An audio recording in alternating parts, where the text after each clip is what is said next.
History of sex transmutation. The meaning of the word transmute is, in simple language, the changing or transferring of one element or form of energy into another.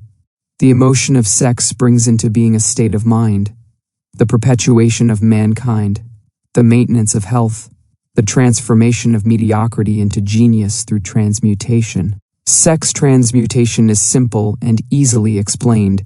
It means the switching of the mind from thoughts of physical expression to thoughts of some other nature. Sex desire is the most powerful of human desires. When driven by this desire, men develop keenness of imagination, courage, willpower, persistence, and creative ability unknown to them at other times. So strong and impelling is the desire for sexual contact that men freely run the risk of life and reputation to indulge it. When harnessed and redirected along other lines, this motivating force maintains all of its attributes of keenness of imagination, courage, etc., which may be used as powerful creative forces in literature, art, or in any other profession or calling, including, of course, the accumulation of riches. The transmutation of sex energy calls for the exercise of willpower, to be sure, but the reward is worth the effort. The desire for sexual expression is inborn and natural. The desire cannot and should not be submerged or eliminated, but it should be given an outlet through forms of expression which enrich the body, mind, and spirit of man. If not given this form of outlet through transmutation, it will seek outlets through purely physical channels. A river may be dammed and its water controlled for a time, but eventually it will force an outlet. The same is true of the emotion of sex. It may be submerged and controlled for a time, but its very nature causes it to be ever seeking means of expression.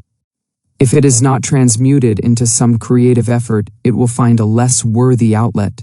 Fortunate, indeed, is the person who has discovered how to give sex emotion an outlet through some form of creative effort, for he has, by that discovery, lifted himself to the status of a genius. Scientific research has disclosed these significant facts. The men of greatest achievement are men with highly developed sex natures, men who have learned the art of sex transmutation. 2. The men who have accumulated great fortunes and achieved outstanding recognition in literature, art, industry, architecture, and the professions were motivated by the influence of a woman. The research from which these astounding discoveries were made went back through the pages of biography and history for more than 2,000 years. Wherever there was evidence available in connection with the lives of men and women of great achievement, it indicated most convincingly that they possessed highly developed sex natures. The emotion of sex is an irresistible force, against which there can be no such opposition as an immovable body. When driven by this emotion, men become gifted with a superpower for action. Understand this truth, and you will catch the significance of the statement that sex transmutation will lift one to the status of a genius. The emotion of sex contains the secret of creative ability. Destroy the sex glands, whether in man or beast, and you have removed the major source of action.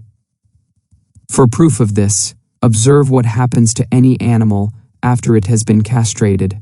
A bull becomes as docile as a cow after it has been altered sexually. Sex alteration takes out of the male, whether man or beast, all the fight that was in him. Sex alteration of the female has the same effect.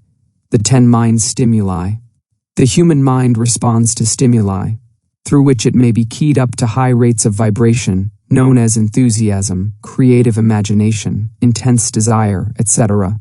The stimuli to which the mind responds most freely are love, a burning desire for fame, power, or financial gain, money for, music, friendship between either those of the same sex or those of the opposite sex, a master-mind alliance based upon the harmony of 2 or more people who ally themselves for spiritual or temporal advancement, mutual suffering, such as that experienced by people who are persecuted, autosuggestion.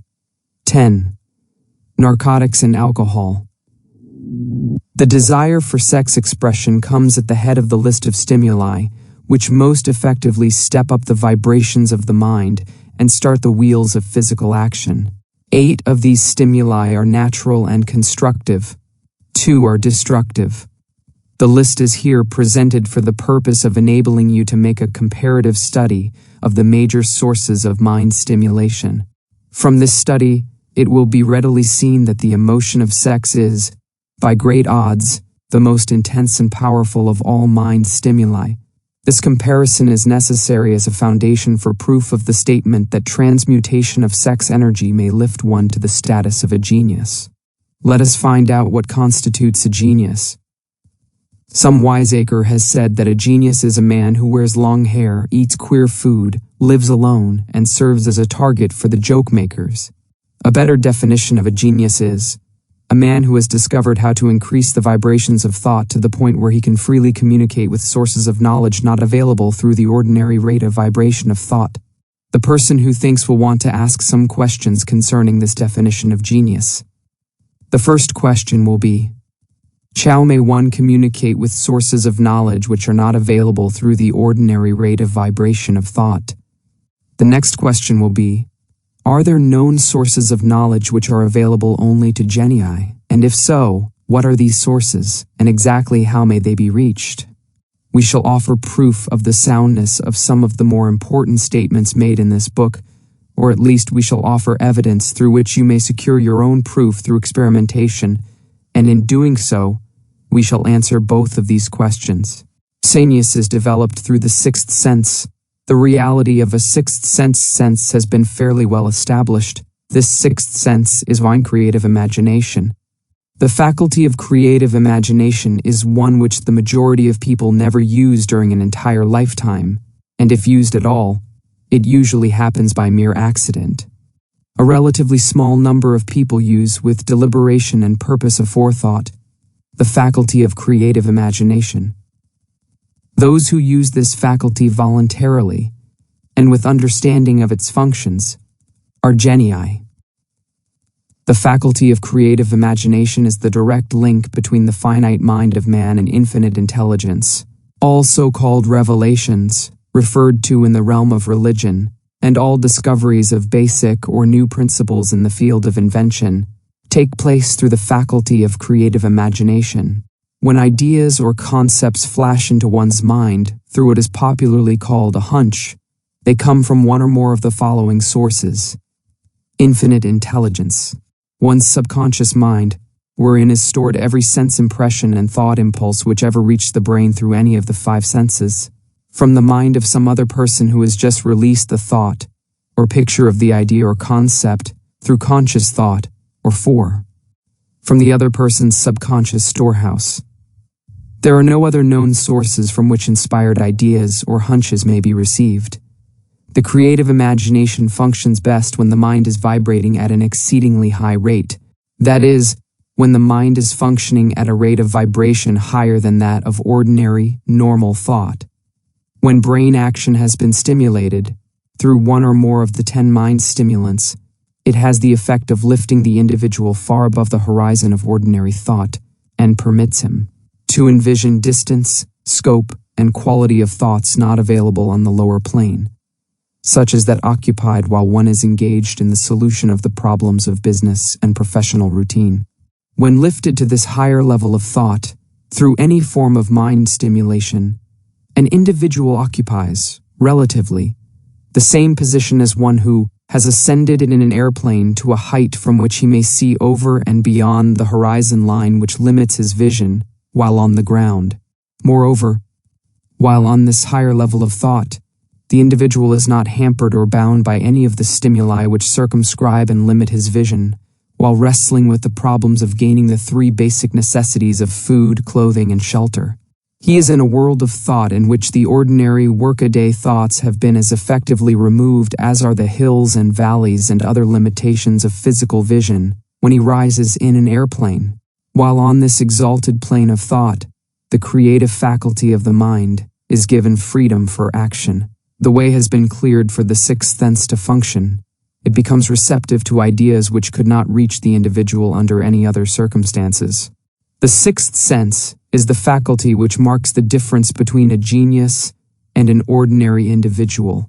The creative faculty becomes more alert and receptive to vibrations, originating outside the individual's subconscious mind, The more this faculty is used, and the more the individual relies upon it and makes demands upon it for thought impulses. This faculty can be cultivated and developed only through use. That which is known as one's conscience operates entirely through the faculty of the sixth sense. The great artists, writers, musicians, and poets become great because they acquire the habit of relying upon the still small voice which speaks from within through the faculty of creative imagination. It is a fact well known to people who have keen imaginations that their best ideas come through so-called hunches.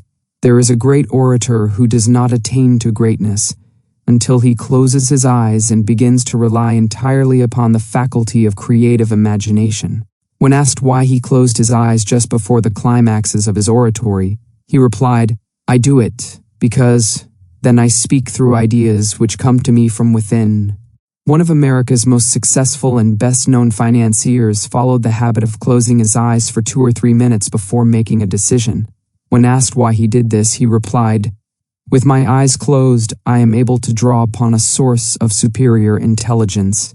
The late Dr. Elmer R. Gates of Chevy Chase, Maryland, created more than 200 useful patents, many of them basic, through the process of cultivating and using the creative faculty. His method is both significant and interesting to one interested in attaining to the status of genius, in which category Dr. Gates unquestionably belonged. Dr. Gates was one of the really great, though less publicized scientists of the world. In his laboratory, he had what he called his personal communication room. It was practically soundproof and so arranged that all light could be shut out. It was equipped with a small table on which he kept a pad of writing paper. In front of the table, on the wall, was an electric push button which controlled the lights. When Dr. Gates desired to draw upon the forces available to him through his creative imagination, he would go into this room, seat himself at the table, shut off the lights, and concentrate upon the known factors of the invention on which he was working, remaining in that position until ideas began to flash into his mind in connection with the unknown factors of the invention. On one occasion, ideas came through so fast that he was forced to write for almost 3 hours. When the thoughts stopped flowing and he examined his notes, he found they contained a minute description of principles which had not a parallel among the known data of the scientific world. Moreover, the answer to his problem was intelligently presented in those notes. In this manner, Dr. Gates completed over 200 patents, which had been begun, but not completed, by half-baked brains. Evidence of the truth of this statement is in the United States Patent Office. Dr. Gates earned his living by sitting for ideas for individuals and corporations. Some of the largest corporations in America paid him substantial fees, by the hour, for sitting for ideas. The reasoning faculty is often faulty, because it is largely guided by one's accumulated experience. Not all knowledge, which one accumulates through its experience, is accurate. Ideas received through the creative faculty are much more reliable, for the reason that they come from sources more reliable than any which are available to the reasoning faculty of the mind. The major difference between the genius and the ordinary crank inventor may be found in the fact that the genius works through his faculty of creative imagination, while the crank knows nothing of this faculty. The scientific inventor makes use of both the synthetic and the creative faculties of imagination. For example, the scientific inventor, or genius, begins an invention by organizing and combining the known ideas, or principles accumulated through experience, through the synthetic faculty. If he finds this accumulated knowledge to be insufficient for the completion of his invention, he then draws upon the sources of knowledge available to him through his creative faculty. The method by which he does this varies with the individual, but this is the sum and substance of his procedure. He stimulates his mind so that it vibrates on a higher than average plane, using one or more of the 10 mind stimulants or some other stimulant of his choice. He concentrates upon the known factors of his invention and creates in his mind a perfect picture of unknown factors of his invention. He holds this picture in mind until it has been taken over by the subconscious mind, then relaxes by clearing his mind of all thought, and waits for his answer to flash into his mind. Sometimes the results are both definite and immediate. At other times the results are negative, depending upon the state of development of the sixth sense, or creative faculty. Mr. Edison tried out more than 10,000 different combinations of ideas through the synthetic faculty of his imagination before he tuned in through the creative faculty and got the answer which perfected the incandescent light. His experience was similar when he produced the talking machine. There is plenty of reliable evidence that the faculty of creative imagination exists. This evidence is available through accurate analysis of men who have become leaders in their respective callings, without having had extensive educations. Lincoln was a notable example of a great leader who achieved greatness through the discovery and use of his faculty of creative imagination. He discovered and began to use this faculty as the result of the stimulation of love which he experienced after he met Anne Rutledge, a statement of the highest significance in connection with the study of the source of genius. The pages of history are filled with the records of great leaders whose achievements may be traced directly to the influence of women who arouse the creative faculties of their minds through the stimulation of sex desire. Napoleon Bonaparte was one of these. When inspired by his first wife Josephine, he was irresistible and invincible. When his better judgment or reasoning faculty prompted him to put Josephine aside, he began to decline. His defeat and St. Helena were not far distant. If good taste would permit, we might easily mention scores of men, well known to the American people, who climbed to great heights of achievement under the stimulating influence of their wives, only to drop back to destruction after money and power went to their heads, and they put aside the old wife for a new one. Napoleon was not the only man to discover that sex influence from the right source is more powerful than any substitute of expediency, which may be created by mere reason. The human mind responds to stimulation. Unfortunately, only the genii have made the discovery. Others have accepted the experience of sex urge without discovering one of its major potentialities, a fact which accounts for the great number of others as compared to the limited number of genii. For the purpose of refreshing the memory, in connection with the facts available from the biographies of certain men, we here present the names of a few men of outstanding achievement, each of whom was known to have been of a highly sexed nature. The genius which was theirs undoubtedly found its source of power in transmuted sex energy. Thomas Jefferson, Elbert Hubbard, Elbert H. Gary Oscar, Wilde Woodrow Wilson, John H. Patterson, Andrew Jackson, Enrico Caruso. Your own knowledge of biography will enable you to add to this list. Find, if you can, a single man, in all history of civilization, who achieved outstanding success in any calling, who was not driven by a well-developed sex nature. If you do not wish to rely upon biographies of men not now living, take inventory of those whom you know to be men of great achievement, and see if you can find one among them who is not highly sexed. Sex energy is the creative energy of all genii. There never has been, and never will be, a great leader, builder, or artist lacking in this driving force of sex. Surely no one will misunderstand these statements to mean that all who are highly sexed are genii. Man attains to the status of a genius only when and if he stimulates his mind so that it draws upon the forces available through the creative faculty of the imagination. Chief among the stimuli with which this stepping up of the vibrations may be produced is sex energy. The mere possession of this energy is not sufficient to produce a genius. The energy must be transmuted from desire for physical contact into some other form of desire and action before it will lift one to the status of a genius. Far from becoming genii, because of great sex desires, the majority of men lower themselves, through misunderstanding and misuse of this great force, to the status of the lower animals. Why men seldom succeed before 40. I discovered, from the analysis of over 25,000 people, that men who succeed in an outstanding way seldom do so before the age of 40, and more often, they do not strike their real pace until they are well beyond the age of 50. This fact was so astounding that it prompted me to go into the study of its cause most carefully, carrying the investigation over a period of more than 12 years. This study disclosed the fact that the major reason why the majority of men who succeed do not begin to do so before the age of 40 to 50 is their tendency to dissipate their energies through overindulgence in physical expression of the emotion of sex.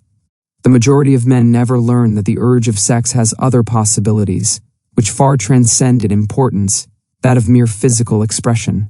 The majority of those who make this discovery do so after having wasted many years at a period when the sex energy is at its height, prior to the age of 45 to 50. This usually is followed by noteworthy achievement. The lives of many men up to, and sometimes well past the age of 40, reflect a continued dissipation of energies, which could have been more profitably turned into better channels. Their finer and more powerful emotions are sown wildly to the four winds. Out of this habit of the male grew the term, sowing his wild oats. The desire for sexual expression is by far the strongest and most impelling of all the human emotions, and for this very reason this desire, when harnessed and transmuted into action, other than that of physical expression, may raise one to the status of a genius.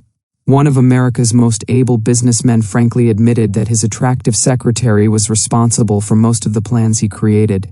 He admitted that her presence lifted him to heights of creative imagination, such as he could experience under no other stimulus.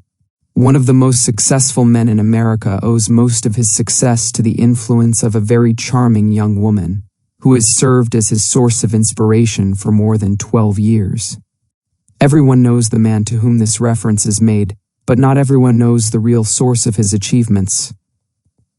History is not lacking in examples of men who attained to the status of genii as the result of the use of artificial mind stimulants in the form of alcohol and narcotics.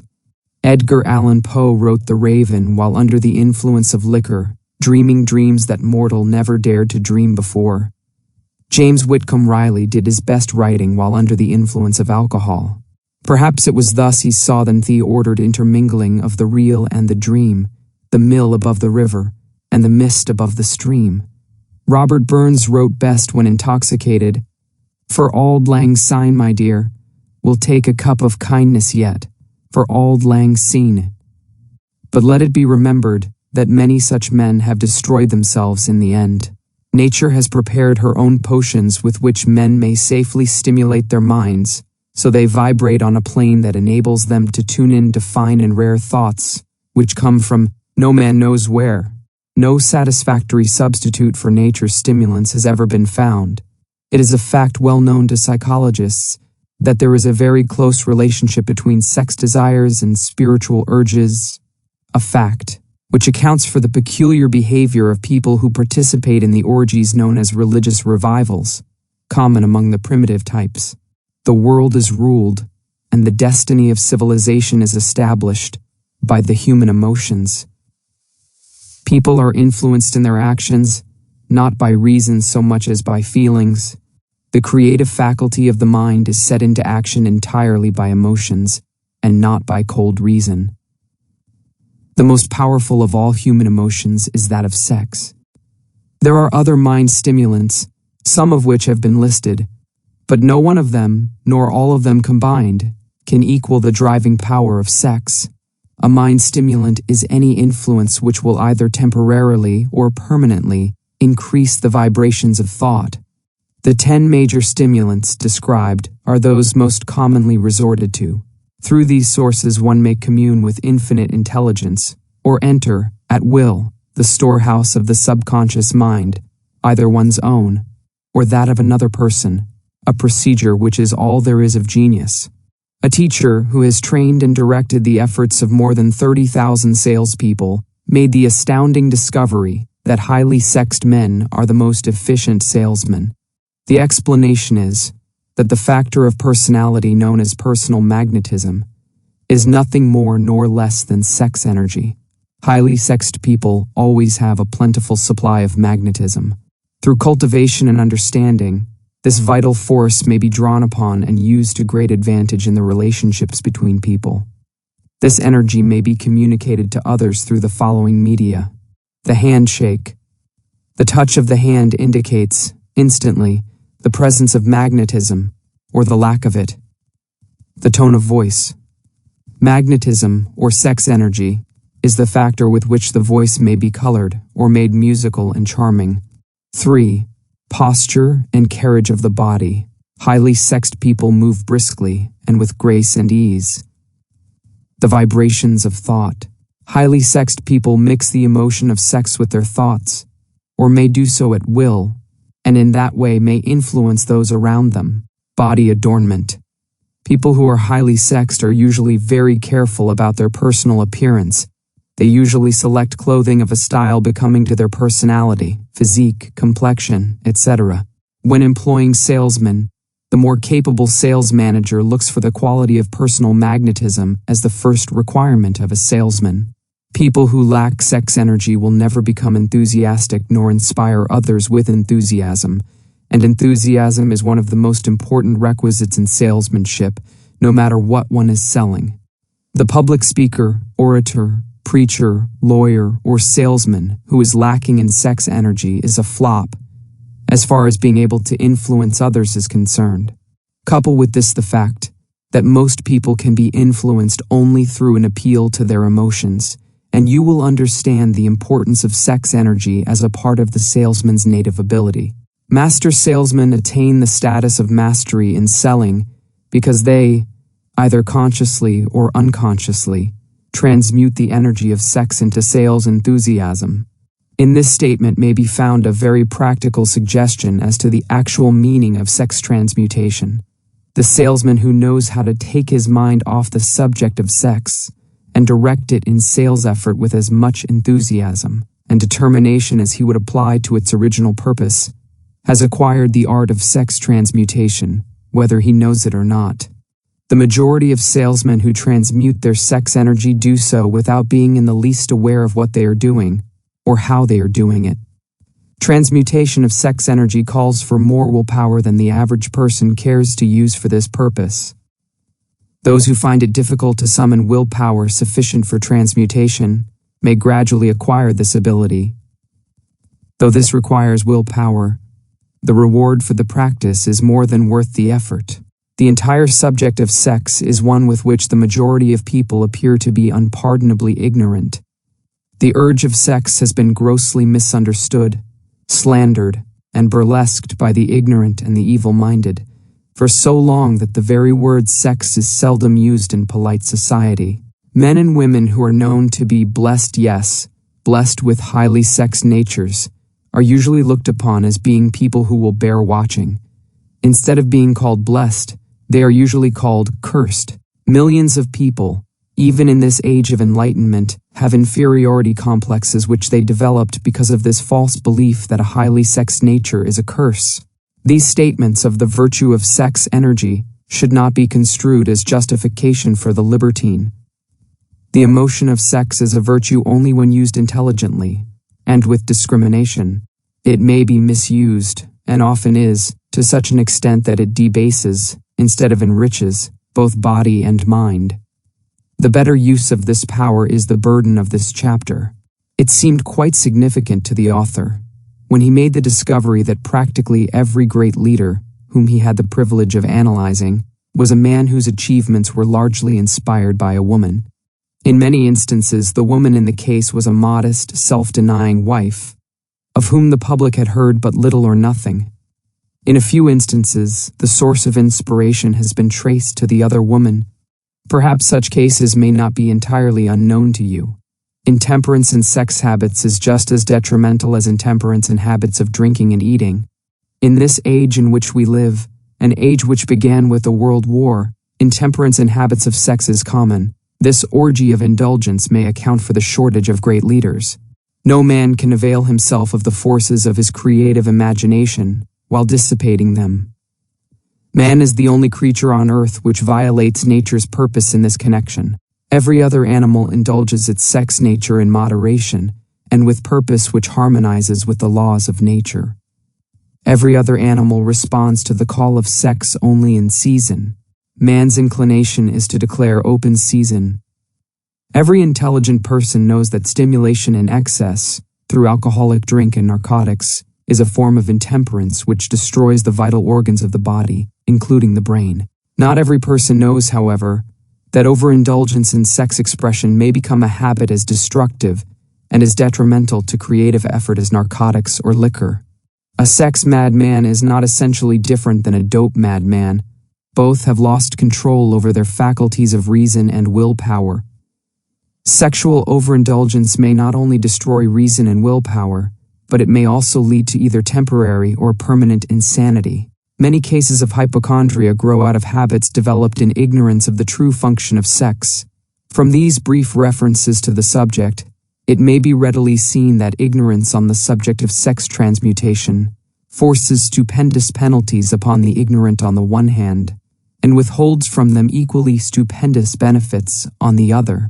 Widespread ignorance on the subject of sex is due to the fact that the subject has been surrounded with mystery and beclouded by dark silence. The conspiracy of mystery and silence has had the same effect upon the minds of young people that the psychology of prohibition had. The result has been increased curiosity and desire to acquire more knowledge on this verboten subject, and to the shame of all lawmakers and most physicians by training best qualified to educate youth on that subject, information has not been easily available. Seldom does an individual enter upon highly creative effort in any field of endeavor before the age of 40. The average man reaches the period of his greatest capacity to create between 40 and 60. These statements are based upon analysis of thousands of men and women who have been carefully observed. They should be encouraging to those who fail to arrive before the age of 40, and to those who become frightened at the approach of old age, around the 40-year mark. The years between 40 and 50 are, as a rule, the most fruitful. Man should approach this age, not with fear and trembling, but with hope and eager anticipation. If you want evidence that most men do not begin to do their best work before the age of 40, study the records of the most successful men known to the American people, and you will find it. Henry Ford had not hit his pace of achievement until he had passed the age of 40. Andrew Carnegie was well past 40 before he began to reap the reward of his efforts. James J. Hill was still running a telegraph key at the age of 40. His stupendous achievements took place after that age. Biographies of American industrialists and financiers are filled with evidence that the period from 40 to 60 is the most productive age of man. Between the ages of 30 and 40, man begins to learn the art of sex transmutation. This discovery is generally accidental, and more often than otherwise, the man who makes it is totally unconscious of his discovery. He may observe that his powers of achievement have increased around the age of 35 to 40, but in most cases he is not familiar with the cause of this change. That nature begins to harmonize the emotions of love and sex in the individual between the ages of 30 and 40, so that he may draw upon these great forces and apply them jointly as stimuli to action. Sex alone is a mighty urge to action, but its forces are like a cyclone. They are often uncontrollable. When the emotion of love begins to mix itself with the emotion of sex, the result is calmness of purpose, poise, accuracy of judgment, and balance. What person who has attained to the age of 40 is so unfortunate as to be unable to analyze these statements and to corroborate them by his own experience?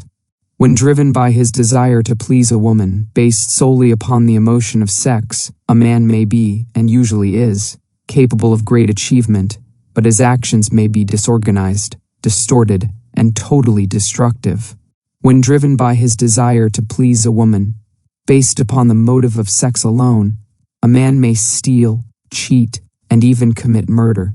But when the emotion of love is mixed with the emotion of sex, that same man will guide his actions with more sanity, balance, and reason.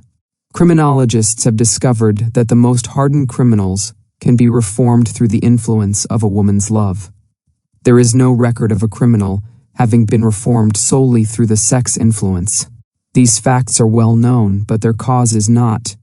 Reformation comes, if at all, through the heart or the emotional side of man, not through his head or reasoning side. Reformation means a change of heart. It does not mean a change of head. A man may, because of reason, make certain changes in his personal conduct to avoid the consequences of undesirable effects, but genuine reformation comes only through a change of heart, through a desire to change. Love, romance, and sex are all emotions capable of driving men to heights of superachievement. Love is the emotion which serves as a safety valve and ensures balance, poise, and constructive effort. When combined, these three emotions may lift one to an altitude of a genius. There are genii, however, who know but little of the emotion of love. Most of them may be found engaged in some form of action which is destructive, or at least not based upon justice and fairness toward others.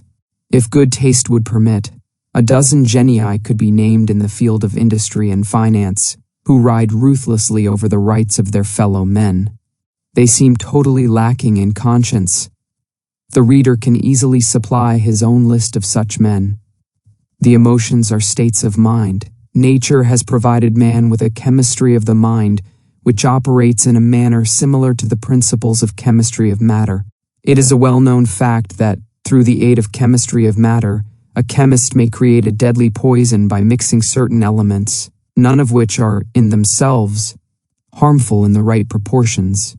The emotions may likewise be combined so as to create a deadly poison. The emotions of sex and jealousy, when mixed, may turn a person into an insane beast. The presence of any one or more of the destructive emotions in the human mind, through the chemistry of the mind, sets up a poison which may destroy one's sense of justice and fairness. In extreme cases, the presence of any combination of these emotions in the mind may destroy one's reason. The road to genius consists of the development, control, and use of sex, love, and romance. Briefly, the process may be stated as follows. Encourage the presence of these emotions as the dominating thoughts in one's mind, and discourage the presence of all the destructive emotions. The mind is a creature of habit. It thrives upon the dominating thoughts fed it. Through the faculty of willpower, one may discourage the presence of any emotion, and encourage the presence of any other. Control of the mind, through the power of will, is not difficult. Control comes from persistence and habit. The secret of control lies in understanding the process of transmutation. When any negative emotion presents itself in one's mind, it can be transmuted into a positive or constructive emotion by the simple procedure of changing one's thoughts. There is no other road to genius than through voluntary self-effort. A man may attain to great heights of financial or business achievement solely by the driving force of sex energy, but history is filled with evidence that he may, and usually does, carry with him certain traits of character which rob him of the ability to either hold or enjoy his fortune. This is worthy of analysis, thought, and meditation, for it states a truth, the knowledge of which may be helpful to women as well as men. Ignorance of this has cost thousands of people their privilege of happiness, even though they possessed riches. The emotions of love and sex leave their unmistakable marks upon the features. Moreover, these signs are so visible that all who wish may read them. The man who is driven by the storm of passion, based upon sex desires alone, plainly advertises that fact to the entire world by the expression of his eyes and the lines of his face. The emotion of love, when mixed with the emotion of sex, softens, modifies, and beautifies the facial expression. No character analyst is needed to tell you this, you may observe it for yourself. The emotion of love brings out and develops the artistic and the aesthetic nature of man. It leaves its impress upon one's very soul, even after the fire has been subdued by time and circumstance. Memories of love never pass. They linger, guide, and influence long after the source of stimulation has faded. There is nothing new in this. Every person who has been moved by genuine love knows that it leaves enduring traces upon the human heart. The effect of love endures because love is spiritual in nature. The man who cannot be stimulated to great heights of achievement by love is hopeless. He is dead, though he may seem to live. Even the memories of love are sufficient to lift one to a higher plane of creative effort. The major force of love may spend itself and pass away, like a fire which has burned itself out. but it leaves behind indelible marks as evidence that it passed that way. Its departure often prepares the human heart for a still greater love. Go back into your yesterdays, at times, and bathe your mind in the beautiful memories of past love. It will soften the influence of the present worries and annoyances. It will give you a source of escape from the unpleasant realities of life. And maybe, who knows, your mind will yield to you during this temporary retreat into the world of fantasy, ideas, or plans which may change the entire financial or spiritual status of your life. If you believe yourself unfortunate because you have loved and lost, perish the thought. One who has loved truly can never lose entirely. Love is whimsical and temperamental. Its nature is ephemeral and transitory. It comes when it pleases and goes away without warning. Accept and enjoy it while it remains, but spend no time worrying about its departure. Worry will never bring it back. Dismiss also the thought that love never comes but once.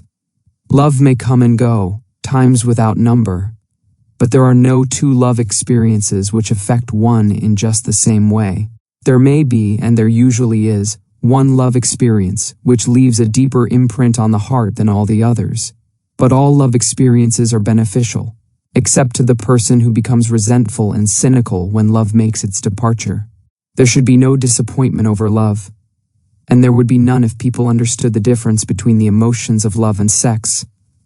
The major difference is that love is spiritual, while sex is biological. No experience, which touches the human heart with a spiritual force, can possibly be harmful, except through ignorance or jealousy. Love is, without question, life's greatest experience. It brings one into communion with infinite intelligence. When mixed with the emotions of romance and sex, it may lead one far up the ladder of creative effort. The emotions of love, sex, and romance are sides of the eternal triangle of achievement-building genius. Nature creates genii through no other force. Love is an emotion with many sides, shades, and colors. The love which one feels for parents or children is quite different from that which one feels for one's sweetheart. The one is mixed with the emotion of sex, while the other is not. The love which one feels in true friendship is not the same as that felt for one's sweetheart, parents, or children, but it too is a form of love. Then, there is the emotion of love for things inanimate, such as the love of nature's handiwork. But the most intense and burning of all these various kinds of love is that experienced in the blending of the emotions of love and sex. Marriages, not blessed with the eternal affinity of love, properly balanced and proportioned with sex, cannot be happy ones and seldom endure. Love alone will not bring happiness in marriage, nor will sex alone. When these two beautiful emotions are blended, marriage may bring about a state of mind, closest to the spiritual that one may ever know on this earthly plane. When the emotion of romance is added to those of love and sex, the obstructions between the finite mind of man and infinite intelligence are removed. Then a genius has been born. What a different story is this than those usually associated with the emotion of sex. Here is an interpretation of the emotion which lifts it out of the commonplace and makes of it potter's clay in the hands of God, from which he fashions all that is beautiful and inspiring. It is an interpretation which would, when properly understood, bring harmony out of the chaos which exists in too many marriages. The disharmonies often expressed in the form of nagging may usually be traced to lack of knowledge on the subject of sex.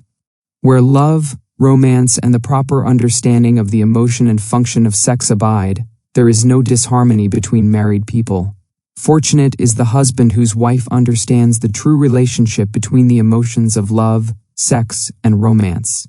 When motivated by this holy triumvirate, no form of labor is burdensome, because even the most lowly form of effort takes on the nature of a labor of love. It is a very old saying that a man's wife may either make him or break him, but the reason is not always understood. The making and breaking is the result of the wife's understanding, or lack of understanding of the emotions of love, sex, and romance. Despite the fact that men are polygamous, by the very nature of their biological inheritance, It is true that no woman has as great an influence on a man as his wife, unless he is married to a woman totally unsuited to his nature. If a woman permits her husband to lose interest in her and become more interested in other women, it is usually because of her ignorance or indifference toward the subjects of sex, love, and romance. This statement presupposes, of course, that genuine love once existed between a man and his wife. The facts are equally applicable to a man who permits his wife's interest in him to die. Married people often bicker over a multitude of trivialities. If these are analyzed accurately, the real cause of the trouble will often be found to be indifference or ignorance on these subjects.